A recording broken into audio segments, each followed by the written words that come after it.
திருப்போம் ஏசாயா 1ஆம் அதிகாரத்துக்கு திருப்போம் 1ஆம் அதிகாரத்துக்கு. அங்கே ஒரு வசனத்தை மையமாய் வைத்து வரப்போகிற ஒரு சில வாரங்களுக்கு சில காரியங்களை நான் எடுத்து காண்பிக்க போகிறேன். எப்படி இந்த ஆசீர்வாதத்தில் வாழ்வது என்பதை குறித்து. நீங்கள் மனம் பொருந்தி செவி கொடுத்தால் தேசத்தின் நன்மையை புசிப்பீர்கள். மனம் பொருந்தினா இன்னைக்கு நம்முடைய எண்ணங்களை மாற்றிக்கொண்டால், தவறான எண்ணங்களை திருத்தி, இல்லை கடவுள் என்ன இந்த பூமியிலேயே நன்மைகளை புசிக்கும்படியாக வைத்திருக்கிறார், பூமியின் மிகச்சிறந்ததை நான் அனுபவிக்க வேண்டும் என்பது கடவுளுடைய சித்தமாயிருக்கிறது. இதுதான் சுவிசேஷம், இதுதான் சுவிசேஷத்தினுடைய சாராம்சம். அதையெல்லாம் நான் அனுபவிக்க முடியாத என்னை கிறிஸ்துவுக்குள்ளே கொண்டு வந்திருக்கிறாரு, இந்த ரட்சிப்பை எனக்கு கொடுத்திருக்கிறார் என்று அந்த மனம் பொருந்துதல் உண்டாக வேண்டும். மனம் திரும்பினவர்கள் மனம் பொருந்தாதனால நன்மையை புசிக்கிற வாழ்க்கை அவர்களுக்கு இல்லவே இல்லை. கேட்டால் என்ன சொல்கிறாங்க, எங்கள் சபையில் நாங்கள் ஆயத்தப்படுத்திட்டு இருக்கிறோமாக்கும் வருகையில் போகிறதுக்கு. நாங்கள் இந்த மாதிரி சைடு இதெல்லாம் பிரசங்கம் பண்ணுறது இல்லைங்க. நாங்கள் இந்த மாதிரி இந்த செழிப்பு நல்லா இருக்கணும், இந்த மாதிரி சுகமாக இருக்கணும், இதெல்லாம் நாங்கள் தெய்வீக சுகம் இதிலெல்லாம் நாங்கள் கவனம் செலுத்துறது இல்லை. ஏன்னா கர்த்தராகிய இயேசு கிறிஸ்து எதுக்காக வந்தார்? நம்முடைய பாவத்தை போக்கி நம்ம மோட்சம் கொண்டு போகிறதுக்கு வந்தார். நான் சொல்லுகிறேன், ஐ டிஸ்அக்ரி. பாவத்தை போக்கி மோட்சம் கொண்டு போக வரல, சாபத்தை நீக்கி ஆசீர்வாதம் உள்ளவர்களாக மாற்றுறதுக்கு வந்திருக்கிறார். எல்லாரும் சொல்லுங்க, சுவிசேஷம் வெறும் பாவத்தை போக்குகிறது குறித்ததல்ல, சாபத்தை போக்கி ஆசீர்வாதமாய் இருக்க பண்ண தேவன் என்ன செய்திருக்கிறார் என்பதை குறித்ததுதான் சுவிசேஷம். சரி, இதை ஒன்று ஒன்றா பார்ப்போம். ரோமர் எழுதின நிருபம் 1ஆம் அதிகாரத்துக்கு திருப்போம், கடகடன் பார்ப்போம். ரோமர் 1 அதில் பார்ப்போம். ரோமர் 1ஆம் அதிகாரம். இயேசு கிறிஸ்துவின் ஊழியக்காரனும் அப்போஸ்தலனாகும்படி அழைக்கப்பட்டவனும் தேவனுடைய சுவிசேஷத்துக்காக பிரித்தெடுக்கப்பட்டவனுமாகிய பவுல். மிகப்பெரிய சுவிசேஷ பிரசங்கி யார்? அவர் சொல்கிறாரு, சுவிசேஷத்துக்காக பிரித்தெடுக்கப்பட்டவன். ஆனால் எப்படி சொல்லியிருக்கார் பாருங்க, தேவனுடைய சுவிசேஷத்துக்காக. எல்லாம் சொல்லுங்க, தேவனுடைய சுவிசேஷத்துக்காக. ஆங்கிலத்தில் ரொம்ப அருமையாக வந்திருக்குது, காஸ்பல் ஆஃப் காட்னு சொல்லி வந்துருக்குது. இது நான் சொல்கிற சுவிசேஷம் இல்லை, இது நம்ம சபை பிரசங்கிக்கிற சுவிசேஷம் அல்ல, இது தேவனுடைய சுவிசேஷம். சுவிசேஷம்னா என்ன? சுவிசேஷம் என்று சொன்னால் என்ன அர்த்தம்? இது நற்செய்தி, குட் நியூஸ்ன்னு சொல்கிறாங்க ஆங்கிலத்தில். நற்செய்தி, நல்ல செய்தி. இந்த நல்ல செய்தி அது உங்கள் சபையில் எங்கள் சபையில் நாம் உண்டாக்கின நற்செய்தி அல்ல. இது நம்ம கொள்கை ரீதியாக வகுத்து வச்சு இதைத்தான் நம்ம நற்செய்தியாக பிரசங்கம் பண்ண போகிறோம்னு சொல்லி இது பண்ண நற்செய்தி அல்ல. இது தேவனுடைய நற்செய்தி, தேவனுடைய சுவிசேஷம்னு சொல்கிறாரு. அப்போ தேவனுடைய நற்செய்தி. அப்போ நான் சொல்லுகிறேன், சுவிசேஷம் என்கிறது தேவனாகிய கர்த்தர் இந்த உலகத்துக்கு அறிவிக்கிறதுக்காக ஒரு செய்தியை கொடுத்திருக்கிறார். ஹலோ, இன்னைக்கு நிறைய பேர் அவங்க செய்தியை பிரசங்கம் பண்ணிட்டு இருக்கிறாங்க. தேவனாகிய கர்த்தர் இந்த உலகத்துக்கு அறிவிக்கிறதுக்கு ஒரு நல்ல செய்தியை கொடுத்திருக்கிறார். அதுதான் சுவிசேஷம், தேவனுடைய சுவிசேஷம். எல்லாம் சொல்லுங்க, தேவனுடைய சுவிசேஷம். இதுதான் மத மார்க்கத்தினுடைய போதனை அல்ல. கிறிஸ்தவம்ங்கிறது மத போதனை அல்ல. இது கடவுள் மனுஷனுக்கு கொடுக்கிற நற்செய்தி. கடவுள் ஒரு காரியத்தை மனுஷனுக்கு சொல்ல விரும்புகிறார். இது கடவுள் மனுஷனுக்கு கொடுக்கிற நற்செய்தி. இது எப்படி இருக்குது? எந்த விதமான நற்செய்தி என்கிறத பார்க்கணும். பாருங்க, நிறைய நேரத்தில் மனுஷருடைய பாரம்பரியங்கள் போதிக்கப்படுகிறது. சுவிசேஷம் என்கிற அந்த டைட்டிலுக்கு கீழே மனுஷ பாரம்பரியங்களை நுழைச்சி அதை போதிச்சிடுறாங்க. மனுஷனுடைய கொள்கைகளை போதித்து விடுகிறார்கள். மனுஷன் நம்புகிற காரியங்களை போதித்து, எங்கள் சபையில் நாங்கள் எதை நம்புகிறோம், உங்கள் சபையில் நீங்கள் எதை நம்புகிறோம், அதெல்லாம் சுவிசேஷம். சுவிசேஷம் என்பது தேவனுடைய நற்செய்தி. சுவிசேஷம் என்பது மனம் திரும்பு, நீ மனம் திரும்பாவிட்டால் நீ நரகத்துக்கு செல்லுவாய், அது சுவிசேஷம் அல்ல. நிறைய பேர் பார்க்குறாங்க, என்னடா இதுன்னு ரொம்ப இருக்குதுன்னு. மறுபடியும் சொல்கிறேன், சரியாக கேட்கலன்னா மண்டை உருளட்டும். நல்லது இதெல்லாம் உருள்றது. மனம் திரும்பு, மனம் திரும்பாவிட்டால் நரகம். சீக்கிரமாக மனம் திரும்பு, மனம் திரும்பலாம் நரகம் போவாய். இது சுவிசேஷமா? கிடையாது. நான் சொல்கிறேன், அது சுவிசேஷம் கிடையாது. சுவிசேஷம் என்றால் என்ன? வாசிங்க, 15ஆம் வசனத்தை வாசிங்க. ஆகையால் ரோமாபுரியில் இருக்கிற உங்களுக்கும் என்னால் இயன்ற மட்டும் சுவிசேஷத்தை பிரசங்கிக்க விரும்புகிறேன். அப்போ இந்த சுவிசேஷம் என்னதான் இது ரோமாபுரி வரைக்கும் போய் பிரசங்கம் பண்ணுறாரு. கப்பல் ஏறி, அந்த காலத்தில் இப்போ மாதிரி பிளேன் ஏறி டக்குன்னு போய் இறங்கிட முடியாது. கப்பல் ஏறி அங்கே வழிப்பறி திருட அவன் கடல் அலை எல்லாத்தையும் தாண்டி அங்கே பாதி வழியில் பாதி பேர் மூழ்கி சாகிற காலம் அது. அந்த மாதிரி ஒரு ரிஸ்கெல்லாம் எடுத்து கடல் கடந்து போய் ரோமாபுரியில் போய் அங்கே இருக்கிறவர்களுக்கும் நான் சுவிசேஷத்தை அறிவிக்க விரும்புகிறேன். இந்த நற்செய்தியை சுமந்து செல்லுகிற மனுஷர் இவர். இதுக்காக அழைக்கப்பட்டிருக்கிறார். வாழ்க்கை அர்ப்பணிக்கப்பட்டிருக்கிறது. நிறைய பிரசங்கியார்களுக்கு இது சுவிசேஷம் என்ன என்றால் என்பதை குறித்து நான் போதிச்சிருக்கிற பிரசங்கியார்கள் கூட்டத்தில் பாருங்கள். இது ரொம்ப முக்கியமான வழங்குறது இல்லை உங்களுக்கு.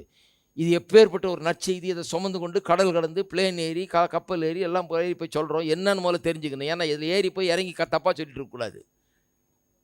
டிக்கெட்டெல்லாம் வேஸ்ட் பண்ணி எதுக்காக பிளேன் ஏறி போகிறோம், எதுக்காக கடல் கடந்து போகிறோம், எதுக்காக எல்லா ரிஸ்கையும் எடுத்து தேசமாக போய் இதை அறிவிக்கிறோம், எதுக்கு ஊர் முழுக்க அதை போய் சொல்கிறோம், இதில் என்ன அடங்கி இருக்கிறது, எதுக்காக வாழ்க்கை அதுக்காக அர்ப்பணித்திருக்கிறேன், இந்த சுவிசேஷத்தை அறிவிக்கும்படியாக இந்த வாழ்க்கையை அர்ப்பணித்திருக்கிறேன். ஆகவே நான் ஆரம்ப காலத்தில் இந்த சுவிசேஷம் என்னங்கிறத கண்டுபிடிக்க ஆரம்பித்தேன்.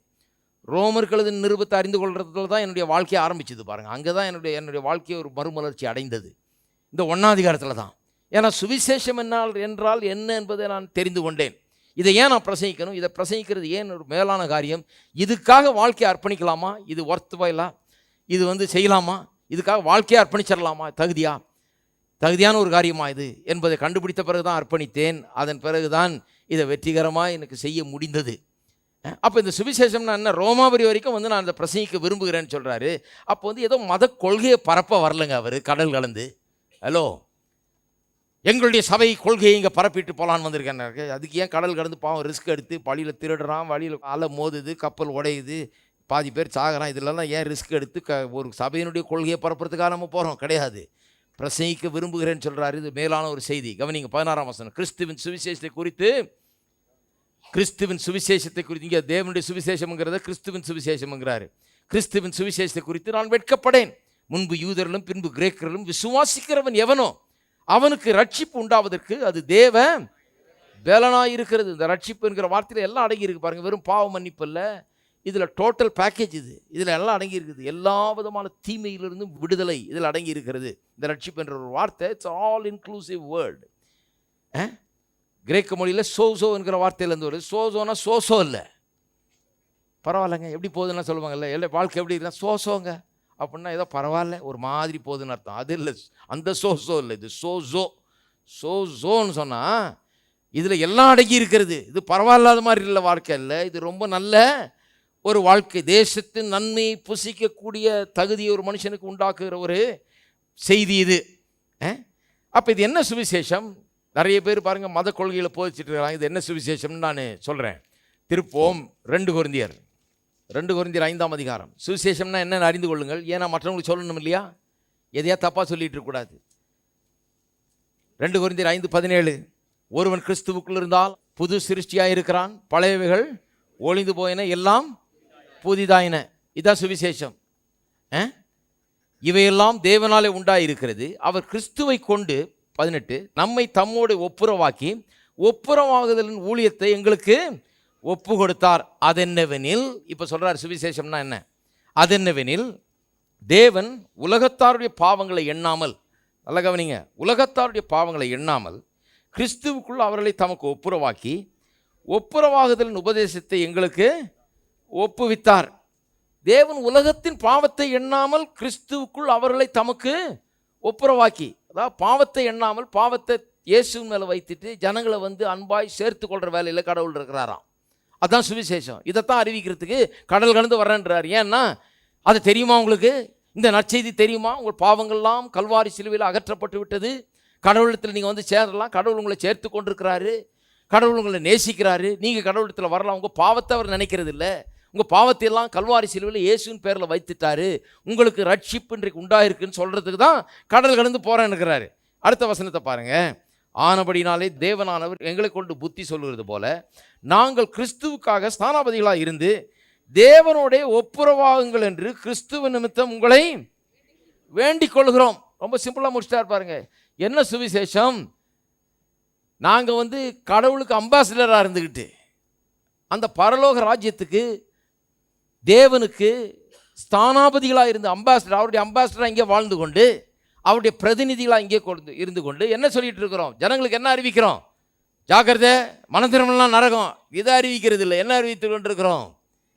சொல்லியிருக்கார் பாருங்க கிளீனா, தேவனோட ஒப்புரவாகுங்கள் என்று கிறிஸ்துவ நிமித்தம் உங்களை வேண்டிக் கொள்ளுகிறோம். தேவனோட ஒப்புரவாங்க, தேவனோட சேர்ந்து கொள்ளுங்கள். வாங்க கடவுள்கிட்ட வாங்க, இயேசு வண்டியில் வாருங்க, சேர்ந்து கொள்ளுங்க. இயேசு உங்களை நேசிக்கிறார். கடவுள் உங்களை பாவத்தை எண்ணி பார்க்கறது இல்லை, உங்களை கண்டு பாவிகள் என்று வெறுக்கிறது இல்லை. அவர் அந்த பாவத்தை எல்லாம் கல்வாரி சிலுவையில் இயேசுவின் பேரில் வைத்துட்டு உங்களை அன்பாய் அவர் பார்க்கிறார். உங்கள் பாவங்களை எல்லாம் அவர் போக்கிவிட்டார். உங்களுக்காக அவர் சாபமாகி விட்டார். உங்களுக்காக கல்வாரி சிலுவையில் சுமந்து தீர்த்து விட்டார். உங்களை அன்போடு அவர் பார்க்கிறார். உங்களை அழைக்கிறார், வாருங்கள் தேவனோடு கூட வந்து சேர்ந்து கொள்ளுங்க, வாங்க வந்து சேர்ந்துங்க, அவரோட ஒப்புரவாகிக் கொள்ளுங்க, அவரோட சரியாயிக்குங்க. அவரை தெரியுமா உங்களுக்கு? அவரை கண்டு ஏன் பயப்படுறீங்க? அவரை கண்டு ஏன் ஓடுறீங்க? கடவுள் உங்களுக்கு விரோதி இல்லை, கடவுள் உங்களுக்கு நண்பராக இருக்கிறார், பரலோக தகப்பனாக இருக்கிறார். வந்து ஒப்புரவாகி கொள்ளுங்கள். அடுத்த வசனம், நாம் அவருக்குள் தேவனுடைய நீதி ஆகும்படி பாவம் அறியாத அவரை நமக்காக பாவமாக்கினார். ஏன்? நீதி அறியாத நம்மை நீதியாக்கும்படியாக. இதுதான் சுவிசேஷம். ரொம்ப சிம்பிளாக முடிச்சிட்டாரு பாருங்க. என்ன சுவிசேஷம்? இயேசு கிறிஸ்துவை கொண்டு நம்மை தம்மோட ஒப்புரவாக்கி ஒப்புரவாக்குதல் ஊழியத்தை எங்களுக்கு கொடுத்துருக்கிறார். ஆகவே நாங்கள் தேவனுடைய ஸ்தானாதிபதியாக இருந்து கொண்டு தேசமெல்லாம் போய் என்ன சொல்கிறோம்? வாங்க தேவனோடு ஒப்புரவாகி கொள்ளுங்க. ஏன் ஒப்புரவாகணும்? இயேசு கிறிஸ்துவை கொண்டு அவர் உங்களை தம்மோடு கூட ஒப்புரவாக்கி கொண்டிருக்கிறார். அதனால் வந்து சேர்ந்து கொள்ளுங்கள். எல்லோரும் வந்து சேர்ந்துட்டிங்களா? எல்லோரும் இயேசு வண்டியில் வந்து சேர்ந்துட்டிங்களா? நான் இன்றைக்கு சொல்ல வேண்டியது அதுதான் உங்களுக்கு. இன்றைக்கு ஆண்டவராக இயேசு கிறிஸ்துவை ரட்சகராக ஆண்டவராக அறியாத இருக்கிறவர்களுக்கு நான் சொல்லுகிறேன். இன்றைக்கு இயேசுவை உங்கள் சொந்த ரட்சகராக ஏற்றுக்கொள்ளாதவர்களுக்கு நான் சொல்லுகிறேன், தூர போக வேண்டாம். உங்களை நேசிக்கிற ஒரு ஆண்டவர் உண்டு. அவருடைய பெயர் இயேசு கிறிஸ்து. இந்த பூமியில் 2000 ஆண்டுகள் முன்பதாக அவர் வெளிப்பட்டிருக்கிறார். உங்களுக்காக கல்வாரி சிலுவையில் மரித்து ஜீவனை கொடுத்து தேவனோடு உங்களை ஒப்புரவாக்குறதுக்கு என்னென்ன செய்யணுமால செய்து முடித்து விட்டார். நீங்கள் என்ன செய்யணும்? நீங்கள் இன்றைக்கி தலைகளாக நிற்க வேண்டியதில்லை. நீங்கள் உங்கள் பாவத்துக்காக போய் எந்த பிராயச்சித்தமும் செய்ய வேண்டியதில்லை. அந்த பிராயச்சித்தத்தை அவர் செய்து முடித்து விட்டார். அவரை நம்புங்கள், உள்ளத்தை திறவுங்கள், அவரை ஏற்றுக்கொள்ளுங்கள், தேவனோடு வந்து சேர்ந்து கொள்ளுங்கள். இது இவ்வளோதான் சுவிசேஷம். இந்த சுவிசேஷத்தில் என்னெல்லாம் அடங்கியிருக்கு பாருங்கள். இதில் என்னெல்லாம் சாராம்சம், இந்த சுவிசேஷம் சாராம்சத்தை பாருங்கள். லூக்கா எழுதின சுவிசேஷம் திருப்புங்க. இதில் என்ன இருக்குது அவரே சொல்கிறார் பாருங்கள். இதுக்கு விளக்கம் கொடுக்குறாரு. இந்த சுவிசேஷத்தில் என்ன இருக்குது? இது சாபம் நீங்கி ஆசீர்வாதம் உண்டாகிற சுவிசேஷமா? இது என்னது? என்ன சுவிசேஷம்? சிலர் சொல்கிற மாதிரி வெறும் பாவத்தை போக்கி நாளைக்கு மோட்சம் கொண்டு போகிற சுவிசேஷமா? என்ன சுவிசேஷம்? இவர் என்ன சுவிசேஷத்தை பிரசங்கம் பண்ண வந்தார்? லூக்கா 4 அதிகாரம் 18 வசனம் 17 வசனத்திலிருந்து வாசிக்கிறேன். இயேசு ஒரு இடத்துல பிரசங்கம் பண்ண போகிறார். அப்பொழுது ஏசாயா தீர்க்கதரிசியின் புஸ்தகம் அவரிடத்தில் கொடுக்கப்பட்டது. அவர் புஸ்தகத்தை விரித்த போது தேவாலயத்துக்கு போகிறாரு, புஸ்தகம் கொடுக்கப்படுகிறது. ஏசாயா புஸ்தகத்தை திருப்பி அவர் வாசிக்கிறதை கேளுங்க. 18 வசனம், கர்த்தருடைய ஆவியானவர் என்மேல் இருக்கிறார். லூக்கா 4:18, தரித்திரருக்கு சுவிசேஷத்தை பிரசங்கிக்கும்படி என்னை அபிஷேகம் பண்ணினார். இருதயம் நறுங்குண்டவர்களை குணமாக்கவும், சிறைப்பட்டவர்களுக்கு விடுதலையும், குருடருக்கு பார்வை பிரசித்தப்படுத்தவும், நொறுங்குண்டவர்களை விடுதலையாக்கவும், கர்த்தருடைய அனுக்கிரக வருஷத்தை பிரசித்திப்படுத்தவும் என்னை அனுப்பினார் என்று எழுதியிருக்கிற இடத்தை அவர் கண்டு அதை வாசித்து. எதை வாசிக்கிறார் பாருங்க? அவர் தன்னை குறித்து எழுதியிருக்கிற அந்த இடத்தை காண்றாரு, அதை வாசிக்கிறாரு. என்ன எழுதியிருக்கிறது? கர்த்தருடைய ஆவியானவர் என்மேல் இருக்கிறாரு. எதுக்கு இருக்கிறாரு? தரித்திரருக்கு சுவிசேஷத்தை பிரசங்கிக்கும்படி. ஃபஸ்ட்டு என்ன லிஸ்ட்டு பாருங்கள். என்ன சுவிசேஷம்னா என்னன்னு சொல்கிறாரு? இந்த லிஸ்ட்டை எடுத்துக்கங்க. சுவிசேஷம் யாருக்கான்? தரித்திரருக்கு. எல்லாம் சொல்லுங்கள், தரித்திரருக்கு. காஸ்பிள் டு த புவர் அப்படி சொல்கிறாரு. தரித்திரருக்கு சுவிசேஷம். ஏன் தரித்திரருக்கு சுவிசேஷம்னு ஸ்பெசிஃபிக்காக சொன்னார்? ஐஸ்வர்யவான்களுக்கு சுவிசேஷத்தை பிரசங்கம் பண்ணுறதுக்கும் தரித்திரருக்கு சுவிசேஷத்தை பிரசங்கம் பண்ணுறதுக்கும் என்ன வித்தியாசம் இருக்குது? தரித்திரருக்கு என்ன சுவிசேஷம் பிரசங்கம் பண்ண போகிறார்? தரித்திரருக்கு வந்து இந்த உலகத்தில் உனக்கு தரித்திரம் தான், நீ மோட்சம் போகும்போது உனக்கென்று அங்கே மாளிகை காத்து கொண்டிருக்கிறது. ஆச்சுன்னா ஐயா இப்போ ஒரு குடிசையாவது ஒன்று ஏற்பாடு பண்ணுங்களேன், மாளிகை இருக்கட்டும். இப்போ பிளாட்ஃபாரத்தில் படுத்திருக்கிறவனுக்கு ஒரு குடிசை கூட தராமல் அங்கேவா மாளிகை தரானா? இது என்ன கணக்காக இருக்குன்னு அது சொல்கிறாரு. தரித்திரருக்கு சுவிசேஷத்தை, தரித்திரருக்கு ஒரு நற்செய்தினா நான் சொல்லுகிறேன், நிச்சயமாக பொருளாதாரத்திலே அவனுக்கு ஒரு வித்தியாசத்தை ஏற்படுத்தும்படியாக. இயேசு கல்வாரி சிலுவையில் ஏன் மரித்தார்? இவனுடைய தரித்திர சாபத்தை போக்கும்படியாக மரித்தார். அதுக்காக தான் தரித்திரருக்கு சுவிசேஷம். தரித்திரருக்கு இதில் ஒரு நற்செய்தி அடங்கி இருக்கிறது. உன்னுடைய சாபம் நீங்கிறது. நீ விதைக்க விதைக்க விளைய மாட்டேங்கிறது. பூமி இரும்ப போல இருக்கிறது, வானம் அங்கே மூடிக்கொண்டிருக்கிறது, மழை வரமாட்டேங்கிறது, இப்போ விதைச்சா விளைய மாட்டேங்கிறது, கையிட்டு செய்கிற காரியமெல்லாம் உருப்பட மாட்டேங்கிறது.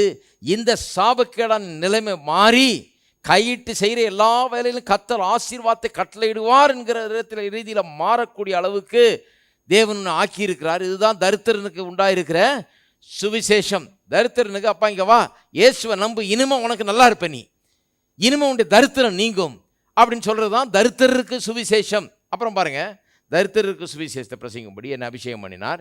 அப்புறம் வேற யாருக்கு சுவிசேஷம்? இருதயம் நறுங்குண்டவர்களை குணம். ஹார்ட் புரோக்கன்னா எல்லா விதமான இமோஷனல் ப்ராப்ளம். இருதயம் நறுங்குண்டவர்கள்னா இந்த இருதயம்னா இந்த உள்ள இருதயம்னு இருக்குது பாருங்க, ஹார்ட்டு, இந்த சரீர அங்கம் ரத்தத்தை பம்ப் பண்ணிட்டு இருக்குது, அது நறுங்குண்டுதா?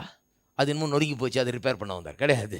அதில் இருதயம் நறுங்குண்டவர்கள்லாம் உள்ளம் உடைந்தவர்கள், பல்வேறு சூழ்நிலை நிமித்தம் இருதயம் உடைந்து போய் துக்கத்திலையும் கண்ணீரிலையும் வாழ்ந்து கொண்டிருக்கிறவர்கள், உடைந்த இருதயத்தில் வாழ்கிறவர்கள். எத்தனை பேர் இன்றைக்கு உடைந்த இருதயத்தோடு இருக்கிறாங்க இன்றைக்கு உலகத்தில்? அவர் சொல்லார், இருதயம் நறுங்குண்டவர்களை என்ன பண்ணுறதுக்கு? குணமாக்க.